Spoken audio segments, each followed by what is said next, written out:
Koalisi besar partai-partai lingkaran Jokowi tampaknya telah bermanuver guna menggoyah partai oposisi mereka. Taktik ini dinilai tiada lain agar koalisi perubahan yang diisi oleh PKS, Partai Nasdem, dan Demokrat bubar sehingga nama Anies Baswedan gagal untuk maju sebagai kandidat capres di kontestasi Pilpres 2024. Benarkah demikian?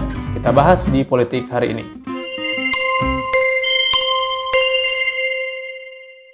Intensitas safari politik koalisi partai pendukung Presiden Jokowi tengah aktif warawiri. Mulai dari pertemuan antar koalisi pendukung seperti yang dilakukan oleh PKB dan Golkar yang menghasilkan rencana koalisi inti hingga safari politik dengan partai oposisi pemerintah yakni Partai Demokrat. Setelah sebelumnya ditemui oleh Ketua Umum Partai Golkar Airlangga Hartarto, giliran Ketua Umum PKB Muhaimin Iskandar atau Caimin yang bertemu Ketua Dewan Pembina Demokrat yaitu Susilo Bambang Yudhoyono dan Ketua Umum Partai Demokrat Agus Harimurti Yudhoyono. Tujuan dari kunjungan tersebut jelas, mengajak Demokrat untuk bergabung dengan koalisi besar yang kita tahu amat dekat dengan Jokowi. Bahkan dalam konferensi persnya, Caimin belak-belakan kalau dirinya berencana memperbesar koalisi yang kini tengah dibentuknya dengan Gerindra. Dari awal saya punya keinginan untuk terus mengembangkan koalisi. Salah satunya adalah memperbesar jumlah koalisi KKIR sama KIB. Ya, memang salah satu agenda saya adalah upaya mempengaruhi partai-partai, termasuk rencana saya mempengaruhi Mas Ahaye.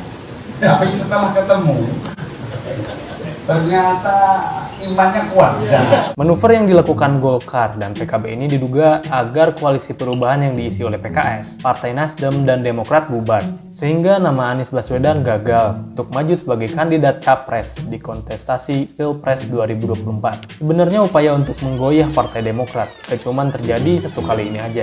Polemik Partai Demokrat antara kubu Ahaye dengan Demokrat kubu Muldoko masih berlanjut sampai sekarang. Muldoko baru saja mengajukan PK atas putusan Mahkamah Agung yang menolak kasasi soal KLB di Deli Serdang pada 3 Maret lalu. Alasannya, kubu Muldoko telah menemukan 4 bukti baru untuk membatalkan putusan kasasi Mahkamah Agung. Apa yang dilakukan kubu Muldoko ini merupakan ikhtiar hukum terakhir yang bisa dilakukan untuk menguji putusan tersebut.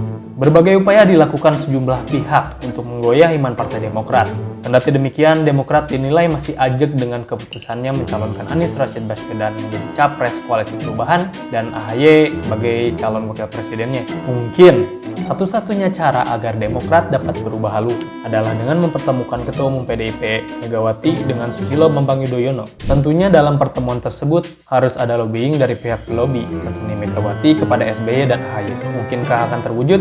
Tidak ada yang tidak mungkin dalam politik. Muncul dugaan kuat juga kalau manuver yang dilakukan oleh partai-partai koalisi Jokowi terhadap oposisi ini ada kaitannya dengan paksaan Pilpres 2024 yang harus diisi oleh 2 pasang calon saja. Dugaan ini pernah keluar dari mulut Ketua Majelis Tinggi Partai Demokrat yang juga merupakan Presiden ke-6 Republik Indonesia, SBY. SBY menduga adanya upaya pengarahan pemilihan Presiden 2024 hanya diikuti 2 pasang calon tertentu. Dia juga menyebut ada kemungkinan Pilpres berjalan tak adil alias penuh kecurangan. Jika Anies Baswedan gagal mencalonkan diri bulan September nanti, diperkirakan Pilpres 2024 nanti hanya diisi 2 pasang calon yakni Prabowo Subianto versus Ganjar Pranowo. Dan yang kita tahu keduanya merupakan orang-orang Jokowi ya. Kira-kira dugaan tersebut mungkin nggak ya terwujud? Yuk tulis di kolom komentar.